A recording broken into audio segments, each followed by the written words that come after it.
नमस्कार रसिको हो, मी लेखिका कवयित्री आपल्यासमोर एक कविता सादर करीत आहे. अंत आहे आदिपाशी. जन्म आहे बरोबर मृत्यूही असतो अटळ. जन्म आहे बरोबर मृत्यूही असतो अटळ. कधी न टळणारे जरी वाटली हळहळ. कधीही न टळणारे जरी वाटली हळहळ. सूर्योदय होतो नित्य प्रकाश पडे दिवसभर. सूर्योदय होतो नित्य प्रकाश पडे दिवसभर. तसेच होतो सूर्यास्त अंधार पडतो रात्रभर. तसेच होतो सूर्यास्त अंधार असतो रात्रभर. वृक्षाचे पानगळ होते फुटते पुन्हा पालवी.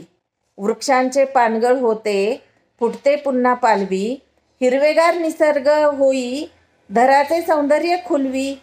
हिरवेगार निसर्ग होई धराचे सौंदर्य खुलवी. अंत आहे आदिपाशी जीवनात सुखदुःख. अंत आहे आदिपाशी जीवनात सुखदुःख. येतात संयमाने संघर्ष दुःखातूनच येते सुख. येतात संयमाने संघर्ष दुःखातूनच येते सुख. दुःखातूनच येते सुख. दुःखातूनच येते सुख. माझी कविता आपल्याला आवडल्यास लाईक शेअर सबस्क्राईब करणे. धन्यवाद.